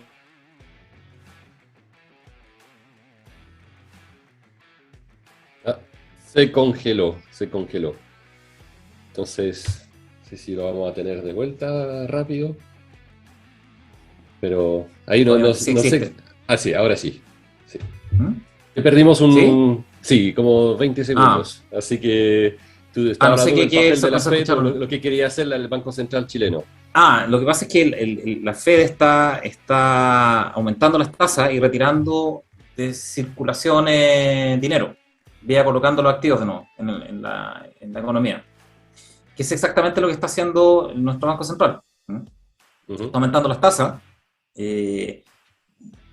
bastante agresivamente. Y no sé si todavía, pero probablemente va a empezar a deshacerse de la enorme cantidad de activos que tiene. El balance del Banco Central es gigantesco hoy día. Compró mucho durante el año pasado activos, bancarios sobre todo, financieros bancarios. Entonces ahora lo que va a empezar a hacer es que ya, corran solo, tomen. Y eso lo puede hacer un banco independiente. Un banco central independiente, por lo tanto es un bastante lujo el que tenemos en términos de banco central, porque la deuda, a pesar de ser 100 billones, todavía no depende o no está atada realmente a las políticas monetarias del Banco Central, como si lo está, por ejemplo, en Europa, porque en Europa el Banco Central Europeo compra la deuda. Y un poco la Fed también, porque finalmente hay algo que se llama los primary dealers en Estados Unidos, son los bancos que tienen licencia bancaria, que pueden comprar la deuda vía la Fed. Se llaman primary dealers. Entonces, ellos tienen el permiso de comprar deuda de gobierno. Por lo tanto, se financian con la Fed y compran la deuda de gobierno. Por lo tanto, las tasas de la Fed es muy relevante para los bonos de gobierno, para las tasas de interés. Aquí no tenemos ese mecanismo. Por lo tanto, es bastante independiente el Banco Central chileno de la deuda soberana, aún. No está en ese mecanismo, por lo tanto puede hacer eso. Así es que en ese sentido sí es bastante sana la relación del Banco Central con la economía, aún, la del Banco chileno. Duele, pesa, claro, pero los desbalances que provocamos el año pasado inyectando la cantidad de lucas adicional a la inflación que se provocó por cadenas de abastecimiento, tuvimos la peor combinación posible el año pasado. ¿Cómo voy a explicar un poco? ¿Por qué se produce la inflación? Hay tres tipos de inflación. Hay una inflación de activos, por ejemplo, las acciones cuando suben, o las casas, que eso es donde se concentra capital en esos activos, en esas clases de activos, pero eso no se refleja en el nivel de precio general de la economía, no se refleja en el IPC o en la UEF. Si suben las casas, o suben las acciones, o suben la renta fija, los bonos, no se nota. ¿Me escuchan? ¿Sí? Sí, te escuchamos, sí. Eso no se refleja en el nivel de precios generales. La gente no lo percibe en el consumo habitual. El otro tipo de inflación tiene que ver con la apreciación o depreciación de la moneda, que es, obviamente nosotros sufrimos mucho con el dólar. El dólar se apreció mucho y por lo tanto nuestra moneda se depreció y por lo tanto las cosas importadas subieron mucho de valor, de precio, por ese efecto. Entre ellos los autos, por ejemplo. Yo no puedo creer que un Jimny cueste 15 palos. ¿Qué onda está aquí? Claro. Y el otro está viendo, se va a hacer. Y el otro adicional, que es el clásico, lo que siempre vemos es la oferta y demanda. O sea, que nosotros tuvimos mucha disrupción de la oferta por las cadenas de abastecimiento logístico. Por lo tanto, tuvimos la combinación probablemente de los tres. Concentración de capital en ciertas cosas que se concentraron en las acciones, por ejemplo, sobre todo las americanas. Disrupción de la oferta, por lo tanto aumentó de valor el precio por falta de oferta en relación a la relación oferta-demanda, y la depreciación de nuestra moneda que hizo que los bienes importados aumentaran de precio. Tuvimos todas esas combinaciones posibles, ¿no? Y por ende ahora el Banco Central quiere eliminar esas distorsiones, o quiere dejar que la economía corra, porque hay mucha, por las inyecciones obviamente de liquidez y la tasa de política ultra relajada que tuvo hasta mitad del año pasado, me parece. Ahora corre solo la economía, ya no necesita incentivos monetarios, ya no necesita incentivos centralizados. Que corra la economía sola, que le vamos a quitar los incentivos monetarios a la creación de dinero, etcétera, etcétera. ¿Cuál es el problema de eso? Para eliminar la inflación, que el gobierno corre o la parte fiscal corre por cuenta propia. O sea, el gobierno, la próxima administración se va a endeudar a dos manos y va a reventar las tarjetas de crédito y le da lo mismo a las tasas de interés. Va a ser igual. Por lo tanto, no va a restringir la deuda de gobierno y la entrada de capitales del gobierno, del Banco Central. ¿Cuál es la ventaja de eso? O cuál es la, no es ventaja, cuál es la situación particular que todavía no tenemos tanta deuda. Y tampoco sabemos si se va a endeudar tanto el gobierno. Yo creo que sí, ese es mi feeling, que se va a endeudar al mismo nivel que este año, o que el año pasado. Pero es un feeling, tal vez no, ojalá que no. Pero van por carriles paralelos. O sea, la política del Banco Central chileno no va a impedir que si el gobierno se quiere endeudar, se endeude a dos manos. De hecho, está aprobado en el presupuesto 20.000 millones en exceso de deuda. Al menos 20.000 millones van a tomar deuda, al menos. Por lo tanto, es bastante clara la trayectoria y también es bastante claro que el Banco Central en realidad no puede hacer mucho para evitar que la parte fiscal de la ecuación, que es el Estado, le inyecte plata como mico al sistema, ¿no? Uh-huh. ¿Cuál es el problema de eso? Que para contrapesar eso el Estado va a colocar impuestos asesinos y eso va a bajar la actividad económica. Entonces ahí se contrapesa, ahí se nivela en el fondo y llegamos a un punto de esta inflación, se llama eso. Alta inflación y baja actividad económica. Y eso es súper mortal para la economía, para la confianza, etcétera. Pero bueno, hay que lidiar con eso en el próximo año, o sea, este año. Y también hay que ver los efectos de esa deuda, que no la va a parar el Banco Central con este aumento de tasa, en el rating soberano, que no, eso también puede ser otro problema, lo vamos a discutir cuando se produzca, o cerca de ella. Van a avisar las agencias clarificadoras claramente, empiezan a ver señales. Así es que eso, yo no sé si hay algo más que discutir, no sé si los lectores o editores tienen alguna pregunta, tú, Alen, si hay alguna, o comentario, o discusión, o pelea. No, la verdad es que es muy relevante porque hay un tema también un poco de la tasa de interés con respecto al valor también relativo de las monedas. O sea, la tasa de interés entre bancos centrales, Japón, Europa, Estados Unidos básicamente, también tiene que ver lo que tú describiste con un efecto relativo entre sí. Cuando están todos en cero o cerca de cero, bueno, la verdad es que no compiten una con otra. Un poco como cuando todas las monedas, cuando el dólar baja, el euro baja y el yen baja, en realidad, bueno, se mantienen más o menos al mismo nivel relativamente, ¿no? Pero en ese caso, si se espera un alza de la tasa de interés de la Fed, en realidad está empezando a despegarse relativamente y entonces ahí hace que todo el mundo, todos los otros bancos centrales tienen de alguna forma que retener los dólares para que no se vayan a Estados Unidos, que sigue siendo el país Así y la es. moneda de referencia. Entonces, ese es un gran problema porque pueden comenzar a colocar controles de capitales. Claro. Por ejemplo, como Turquía. Claro, sí. Turquía colocó controles de capitales asesinos, en el fondo, para todos los efectos prácticos le confiscó el 25% de los dólares a los importadores. A los exportadores, perdón. Claro, entonces si la Fed sube algo, ese algo es lo que le va a restar al Banco Central chileno, que va a tener que por lo menos poner algo más para reducir el atractivo de Estados Unidos, para comprar, digamos, bonos allá, etc. Entonces, y eso puede también, porque claro, si la Fed sube 50 puntos, bueno, aquí más o menos no sirve con 50 puntos, hay que subir 75 puntos o algo así, digamos, un poco más, por que no somos a igualdad. Entonces, la Fed podría también tener un efecto inflacionario, o sea, no inflacionario, pero, perdón, sobre un efecto de subir aún más la tasa la tasa de aquí, de Chile, y eso puede ser, digamos, que sea un efecto más bien deflacionario, un efecto que al ser más caro el dinero, la economía va a tender a enfriarse más todavía. ¿Mm? Es que van por Entonces, carriles paralelos. sí, El combate sí. del Banco Central, subir las tasas del central, es para desincentivar el tomar créditos, Ujú, eh, para desincentivar el tomar créditos privados o, ahí habría que estar en la mente de Marcel y de los consejeros, o hacer que los instrumentos de inversión relacionados a renta fija aumenten su rentabilidad, por lo tanto la gente tenga menos incentivos de colocarla en consumo y ujú, meterla en instrumentos de inversión, depósito a plazo, que han subido harto, de hecho están cerca del 4%, ¿no? claro. Han subido Ah, harto. sí.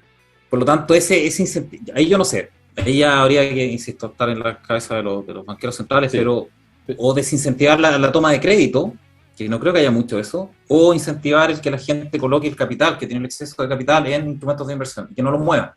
Porque Claro. finalmente lo que genera la inflación es el movimiento del circulante. Entonces, cuando Ujú, la gente lo estanca, llamémoslo de esa manera, en un depósito a plazo, lo que dice que hay. ujú. No se mueve, no consumen. Exacto. Ese yo creo que es el incentivo del Banco Central. El tema de las tasas de interés de los bonos, sobre todo los privados, los corporativos, Ujú. eso es mercado en el fondo. Si, Sí, si sí. No, pero finalmente esto. me expresé mal. O sea, lo que quiero decir es que el Banco Central chileno va a tener que subir aún más su tasa de interés de Sí. referencia Mm, si la Fed en Estados Unidos sube más su tasa, mm, sí, claro. ¿cierto? Porque de alguna forma va a ser un poco una referencia, la referencia está subiendo, entonces ellos también tienen que subir, seguir O un sea, poco para relativamente no ser menos atractivo. ¿Ah? pero la equivalencia sería, ok, prefiero depósito a plazo en dólar en Estados Unidos que depósito en peso en Chile. Claro, más o Digámoslo de esa menos, manera. sí, a No, grandes no, rasgos, sí, sí. no tiene, no, Pero no tiene tan. ¿Mm?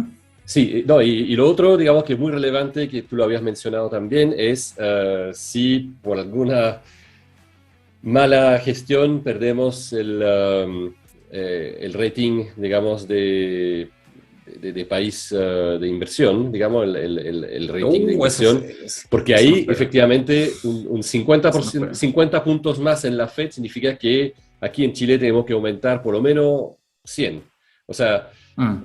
digamos, hace que nuestro efecto, para que tenga un efecto nacional de mantenerse atractivo con respecto a Estados Unidos, nos va a costar cada vez más caro.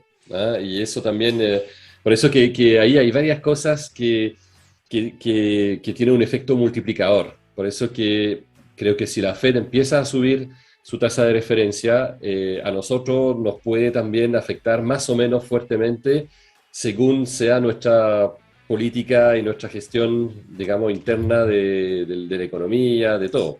¿Ah? Porque nos va a costar cada vez más caro. Ese es el problema. Imagínate el escenario en el que tenemos esa situación, tradicionalmente empieza a caer la actividad económica. Por lo tanto, tenemos una Ujú, tasa, digamos, llegamos a la mitad de año al 6%, 7%. El Banco Central deja la tasa de referencia 7%. Y se ve en la situación en la que existe una actividad económica cada vez más baja. Por lo tanto, tiene la herramienta, supuestamente, de bajar las tasas para incentivar el crédito y la economía, ujú, ujú. pero no lo puede hacer porque la Fed No lo está puede subiendo hacer. tasas. Exactamente, exactamente. ¿Y cómo está Estamos la en una situación muy cosa? complicada. Exactamente, por eso Es bien que peludo.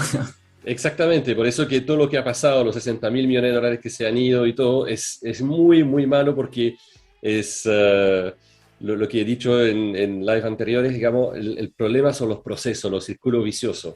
Los Mm. círculos viciosos son mortales, de hecho, porque van amplificando cada vez más una cosa que puede parecer menor o que podíamos perfectamente manejar en tiempo normal o en tiempo de buena gestión, pero se va amplificando cada vez más y se toma además malas decisiones encima de eso, la verdad es que ahí es exponencial, digamos, ahí pum, la cosa explota rápidamente y no hay cómo salir. Esa para mí es un poco el temor del efecto amplificador que podría tener un alza de interés de la Fed en la Mm. situación de Chile hoy por hoy, digamos. Así que Yo no sé Así si que quieren bueno, ver mercado o lo dejamos hasta aquí, si en tienes la sección de algo, sub. sí, no sé, Bueno, la podemos verdad es revisar el que dólar, ¿eh? No sé cómo. Votación del el público. dólar ha ¿Quieren ver bajado un mercado? poco, ¿ah? Sí, sería bueno ver un Sí. poco cómo se ubica, sí. Vamos a ver, Sí, yo creo que siempre es déjame ver si. bueno si lo Están tenemos como chequeando lo que sección. comentamos con los mercados reales. Sí, Sí, es bueno eso. exactamente, exactamente. Mm. A ver, espérame. Déjame ver si puedo. Siempre me pela cable este.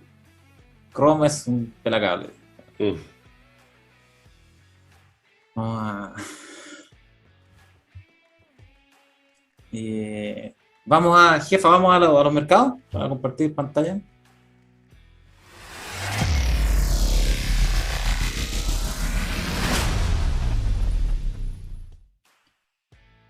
Ya. Espérame.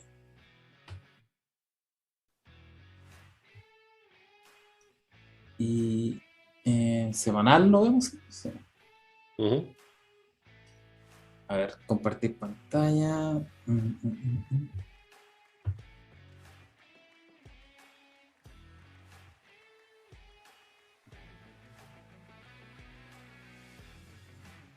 ¿Se ve? ¿Sí? Sí, ¿Sí? sí, sí. Eh, a ver, estamos en el dólar. Mm, Dijimos que el 8.58, no, el sub lo tenía marcado los niveles. Tenía marcado los niveles. En el sentar 8.58. Dijimos que esa era una resistencia grandota. Claro, Ahí, de sí. hecho. ¿Mm? Ujú, sí. Que fue bastante. A ver, pegó justo. Fue a buscarle, pum. Ujú, Está bueno eso. La siguiente sería 8.34, si no recuerdo. claro. Veamos. Está 8.34. 8.35. Por ahí. También ya la superó. Y Ujú. la siguiente etapa sería acá. A ver, como para. Pinta mucho que va a llegar a los 8, a los 800. El Pinta mucho. 800. Sí, Mm, sí. Pinta mucho ese trayecto, como que Ujú, no tiene demasiada resistencia, al menos a nivel de precio. Ahora, la lógica fundamental, llamémoslo de esa manera. ¿Cuál es la expectativa de la economía este año? Que van a aumentar los impuestos se pagan en pesos, y va a aumentar la emisión de deuda, que la van a hacer en dólares, lo más probable, no en pesos, porque si no dejan la crema en las tasas de interés. Por lo tanto, ujú. la lógica es que se necesiten más pesos y entren más dólares. Por lo tanto, en términos lógicos, yo al menos esperaría que al menos por esta etapa, por este inicio de gobierno de Boric, el dólar comienza a bajar ante esa expectativa, para mí. ¿Ok? Ahora ese es un fundamental, es una expectativa, ¿no? Si quieren meterse con el rey, tienen que tener puntos de entrada y salida bastante específicos, no por tincar, Ujú, como consejo, pero a nivel fundamental yo esperaría eso. Y es como viene un periodo, yo lo espero así, un periodo de alta emisión de deuda en dólares, reventar el cupo de la tarjeta internacional, y aparte una eh, creciente alza de impuestos, que eso te va generando menor actividad económica o la menor disposición a participar en la economía. Yo esperaría que el dólar bajara. Lamentablemente significa que la actividad económica está bajando, no significa que estén entrando capitales privados, van a estar entrando capitales, pero vía deuda, que te van a claro, estar endeudando sí. para ingresar ese capital, ¿no? Mm. Así es que por el momento yo esperaría que esto se estabilizara, Ahora, al yo menos. veo que, bueno, el dólar se debilitó, ¿ah? También, porque con respecto al euro subió a 1,1369.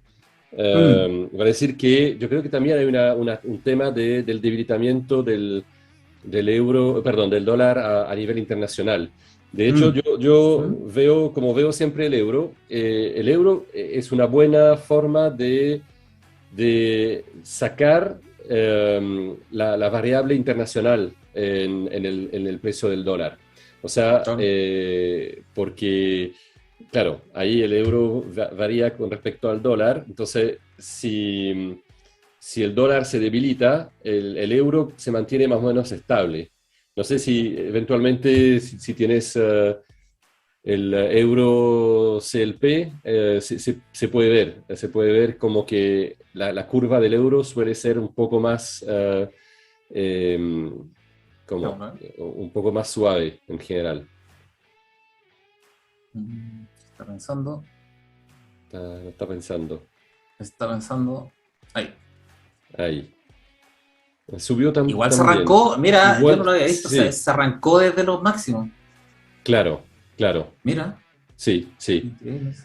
Entonces, de alguna forma, eso para mí sería más representativo del riesgo país Chile con respecto a una moneda internacional, Mm. porque, porque saca un poco lo que es lo que es el dólar, digamos, o el dólar internacional, la Y en fortaleza o esta, a no del ver, dólar internacional.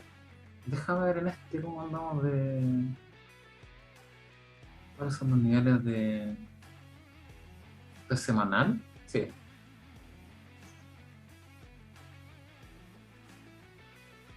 Lo que pasa es que yo creo que las escalas se ve también una baja, pero si uno tuviera Mm. exactamente la misma escala, yo creo que sería menor a la que vimos con el dólar. Mm. Pero bueno, eso es un poco difícil verlo.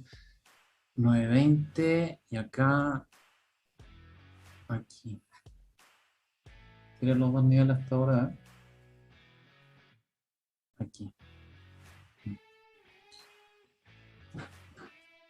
Tiene proyección hasta los 9.20, está en 9.41, 9.20, Ujú.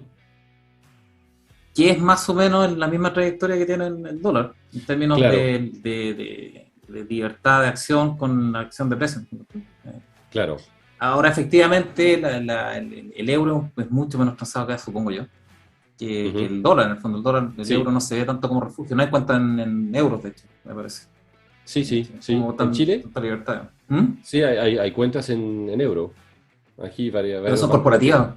No, personal. ¿Privada? Sí, Ah, no sí, sabía. sí, sí, ¿Sí? sí, ¿Y qué? sí, sí, ¿Cuáles son los sí. requisitos?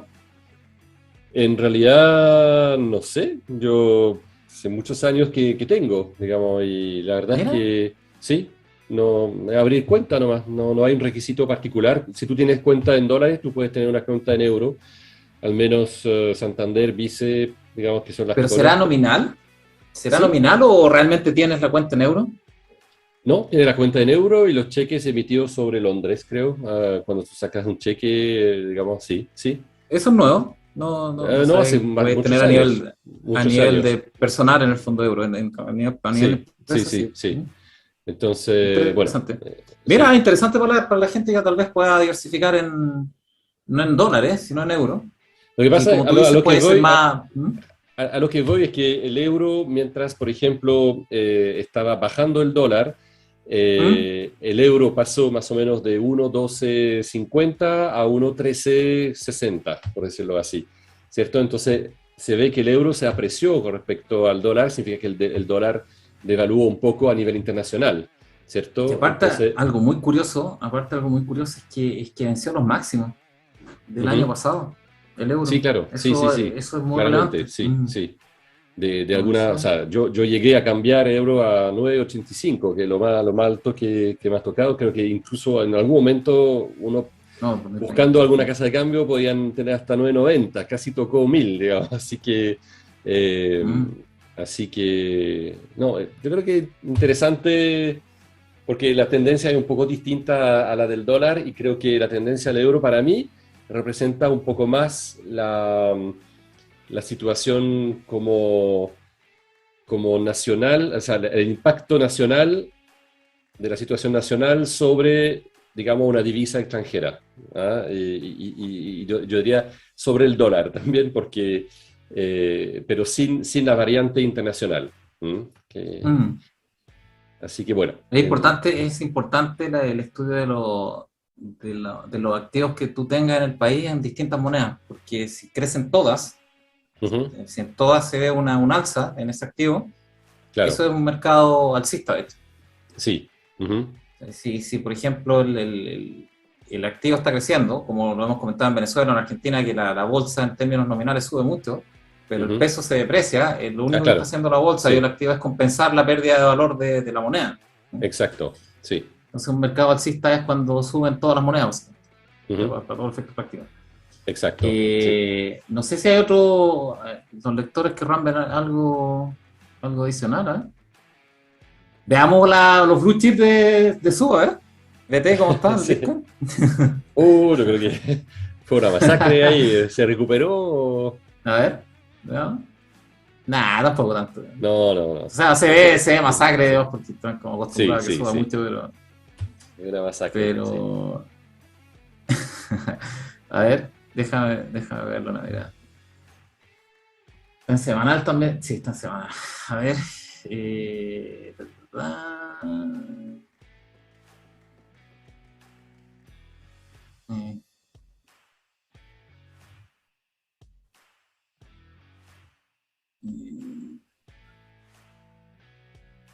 justo. Ese es un soporte. Y lo pasó de largo. A ver, ¿qué otro soporte tenéis como yo creo que supongo que como son holders la gente de Bitcoin, y hay gente que cumple y mantiene, sí. Lo importante son los puntos de entrada, yo creo, no de salida, ¿verdad?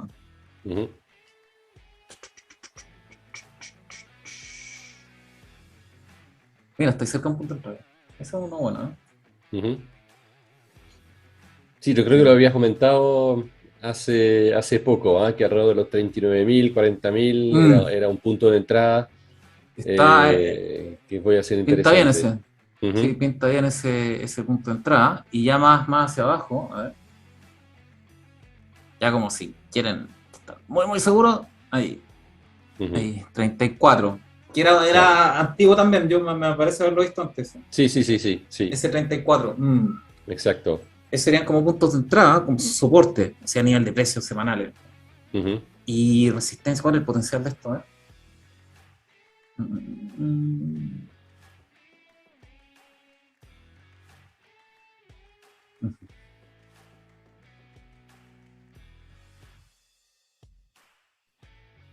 58.6. Sería como una potencial... Sí, tirada, pero igual repetiría más o menos la misma... La misma montaña rusa, digamos. Sí. Lo que pasa es que cuando hay nuevos máximos, en general sube el techo de nuevos máximos. En general, no siempre. Claro. Igual cuando hay nuevos mínimos, te baja el piso. O sea, tienes una entrada más baja y por lo tanto más atractiva. O sea, cuando se producen nuevos mínimos, ¿no? En general. De lo que uno puede ver. Así es que eso con Bitcoin, no sé si quieren ver algo más de blue chip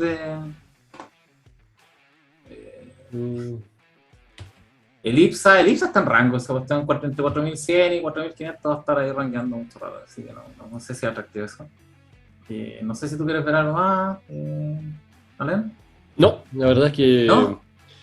Los lectores no se pronuncian, así que... Ethereum, sí. Ese es el otro blue chip de Subo, ¿no? A veces. No a veces muestra, sí, a veces lo muestra también, pero ha sido menos últimamente. Yo creo que ha sido bastante... como el broker. Este se comporta diferente, ¿ah? Sí. Sí. Quizás porque hay menos holder, hay lo que había explicado Sub justamente, que es más gente que usa instrumentos, etcétera. Digamos más de trading quizás, y entonces puede que sea un poquito más resistente por eso.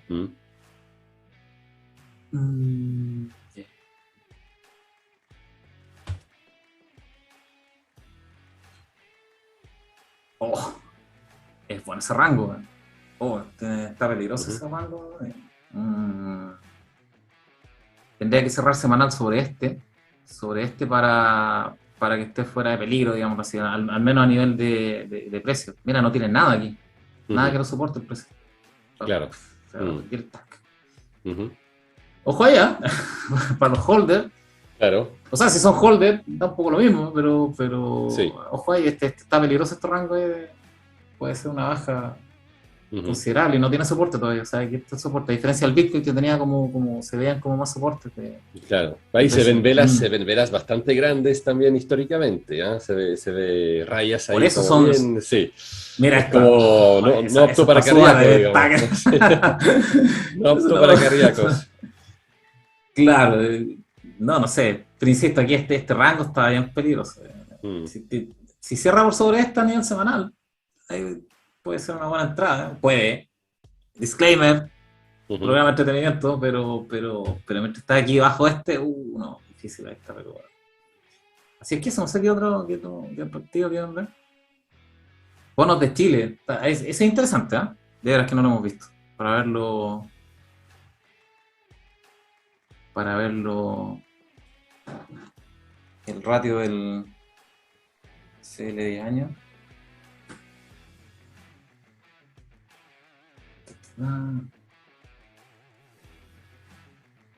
Subió hoy día, lamentablemente subió harto. El bono en pesos. No sé si lo ha reflejado acá esto, ¿verdad? Sí. Ahí, sí. Lamentablemente está subiendo, que es Sí. es la trayectoria, ¿no? Pues sobre todo con la Fed subiendo, va a empezar a subir tasas y eso va a afectar a todo el mercado de capitales, que significa crédito. Los créditos van a seguir subiendo. Tasa de los créditos y obviamente con ello también las restricciones y las condiciones para pedir uno. Lástima de eso. Sí, la verdad es que está muy alineada si tuviéramos lo que conversamos con esto. Sí, la verdad es que está muy, muy alineada. Ahora, si hay que pensar en una degradación de clasificación. Así no, ahí sí. Aquí, rango, claro. hacia arriba.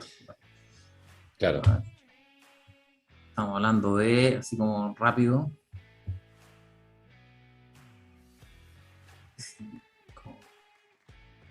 No somos tan graves, ¿no?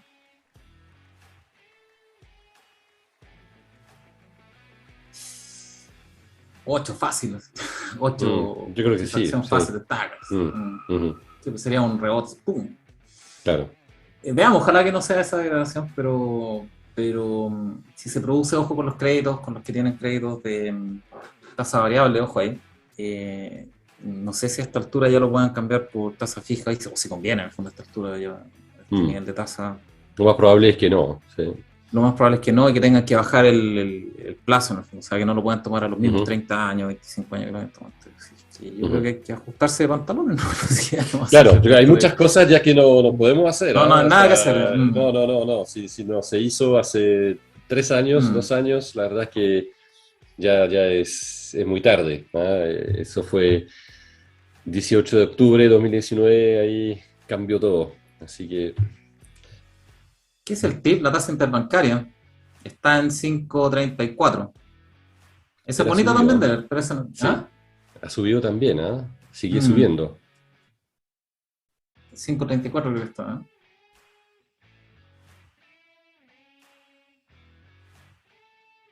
En 25 años muy lindo ese ver.